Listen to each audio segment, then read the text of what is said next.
The Raphael brand makes a painting valuable. Welcome to Mark and Pete.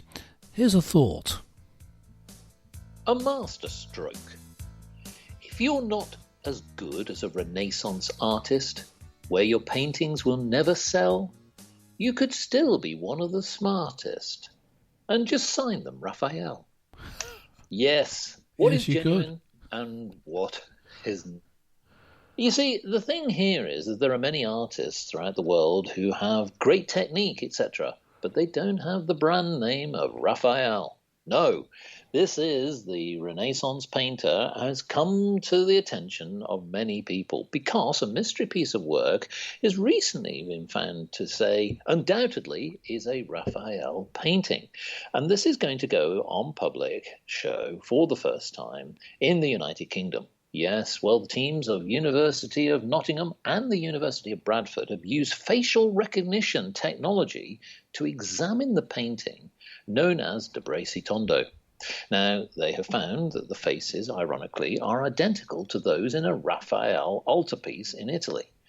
Well, Clergyman Pete, I ask you, it's interesting, isn't it, here, that when you suddenly discover that it might be an original Raphael, the whole perspective of the value of a painting comes to light.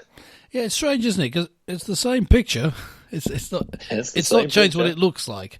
It's not suddenly a better painting, or a worse painting, I guess. It's just the same thing. Nothing has changed, but your perception of it has changed because of the meaning put on it. Now, you could, in a way, criticise this because we've used the word brand to describe it. You did in your intro there and in the title to this episode.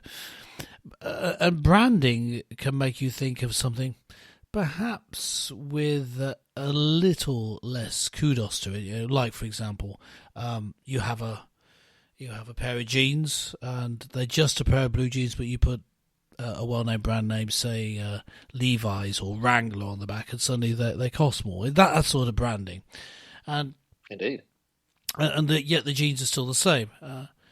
Are they any more valuable? Well, I guess actually taking that analogy, the jeans will be better. It sort of will be better quality because the branding. If they're not, then the brand loses its credibility. So I suppose you could say, you know, that there is actually better quality there, and if not, well, it's their fault. The brand can go to a difference into obscurity. But you know, there is something about, however, the real name of the artist being attributed to it. The one who you're copying is actually the real person who did it. It makes it authentic.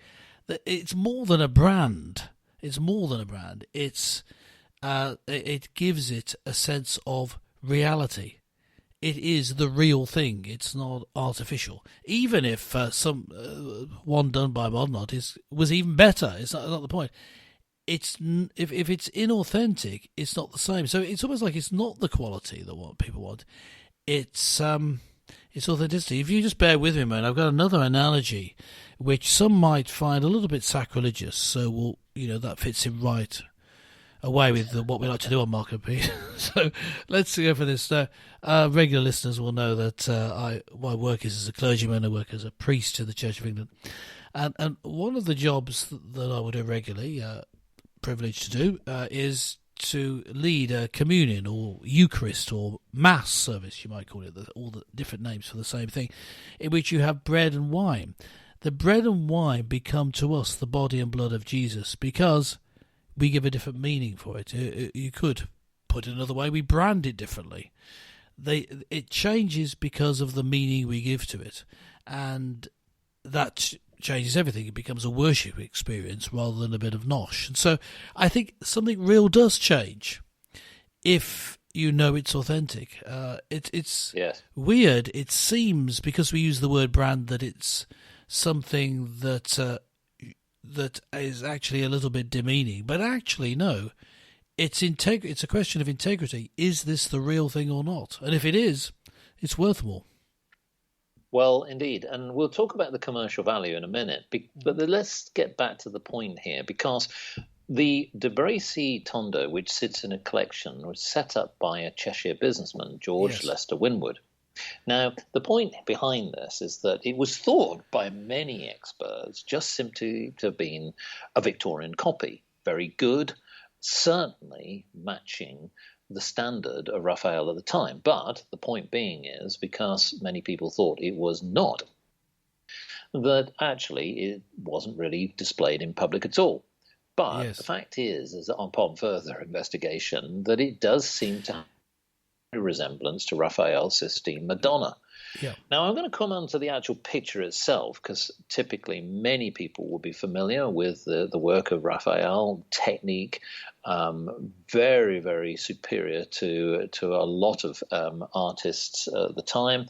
And what's interesting is that you have the central figure of the Madonna holding the child. What's interesting is the child doesn't actually, this is just my personal opinion, look that cherub or childlike. It looks more of a small adult, Well, but that's a subjective. Well, I'd be thinking that maybe it's an attempt to give greater wisdom look to the child. Possibly. I don't know.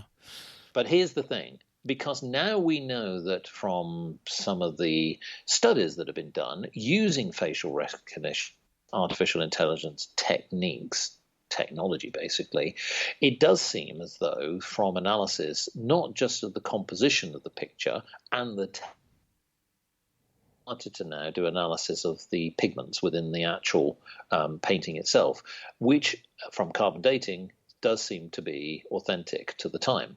So if this suddenly then becomes a genuine Raphael, opposed to any Victorian artist that may be an unknown artist, it takes on another dimension. And I would come back to the point that you raised before about business. Brand does matter, because the authenticity of a piece of work that is owned by, for example, an originator, in this particular case, the artist Raphael, is something that people would be definitely want to own. It's highly prized. Many galleries throughout the world, many collectors throughout the world, governments throughout the world see it as not just an investment from an entrepreneurial perspective, but from an artistic perspective. Now, the thing here is that what Raphael, an Italian artist, was something beyond what most people did at the time, because he was seen as a supreme painter, but was noted for his portrait painting, particularly.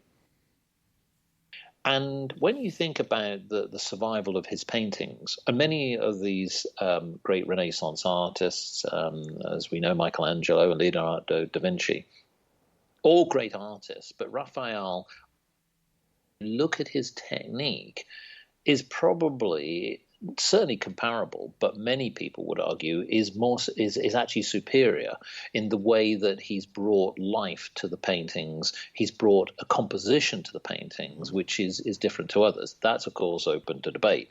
But the fact is that if it is genuine, it transforms itself to being worth a few thousand pounds, dollars, to being potentially hundreds of millions. Yes. And close and repeat, I ask you that if we do actually now, if we see that this particular painting in that light, do you think that the price tag matches the authenticity? Can you put even a price on authenticity? It's very difficult, isn't it? I think that you can't put a price on it simply to say that it's worth a lot more if it's authentic. I think that's as far as you can go.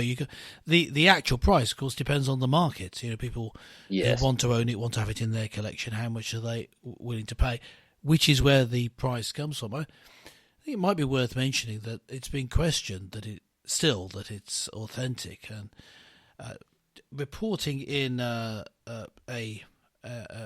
journal specialising in this subject, the Art newspaper, there was an article saying that old masters experts have questioned whether it actually should be attributed to Raphael, and they've got a couple of quotes. Angela Maria Acito, who works at the Ashmolean Museum in Oxford, says, I've never seen the piece in person, but judging from the photograph, it would appear to be a copy after Raphael. And then, so that's interesting that he should say that. He has never actually seen it, but, he thinks it's a copy. And he says, while I'm always open to the use of new technologies and approaches, I would not support an assessment of authenticity that relies on AI. And others talk about the trained eye being able to look at how the brush strokes are used and this sort of thing. And they are rather dismissive of this reattribution. However, in your introduction, when you referred to the original article talking about this and the announcement that it had found to be original, it also referred to the pigments being from the period and not That's right. not from the 19th century. So maybe they need to do some more research in what was the name of the journal, the art newspaper. I don't know, but maybe it's just sour grapes. We've been ousted from our position as experts, and we're the only ones. We weren't asked. Why weren't we asked? So maybe that's what it is. But I'm just noting that people do still question whether it is original. But the fact that it has had this new attribution in itself just makes it more valuable. And of course, it's a few hundred years earlier, so there is the interesting historical perspective on it. Even if it weren't a great work of art, the fact that something's older gives it that air of mystery, because it's been around. Just something about something surviving, having the patina of age, makes it alluring to people. You go and see an old building for the same reason. Yes. Well, what's also interesting as well, and it's a common technique at the time, is that many artists like Leonardo da Vinci, Michelangelo, and many others had supporting artists. How much of this is a genuine Raphael, i.e. his own technique versus another student working on it? We will never know, but I think that the one thing I will say is it is remarkably similar to the one in Italy. And I think that, the thing that always, for me, gets the attention is the scientific study, the analysis. I think they need to do more.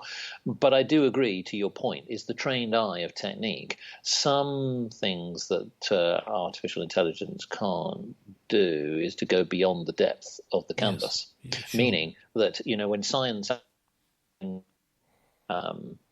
X-ray visions of the depth of the canvas, the pigmentation, etc., you get a sense of where the artist was going. And when you look at then beyond the surface of how an artist like Raphael used to work, many experts will be able to authenticate whether the technique, the building, the composition, and the overall piece is genuine. Either way, I think for anyone, go and have a look at it. It's certainly a great piece of work. Let's see whether it really is deemed to be a genuine Raphael. Is that the brand which makes it, in your opinion, a better piece of artwork? Yes, branding's important because authenticity is important. What do you think? Let us know. Make sure you're subscribed by going to markandpete.com. Just check either you're subscribed and leave a comment. But that's it from the old masters themselves, Mark and Pete. Until next time, catch you later.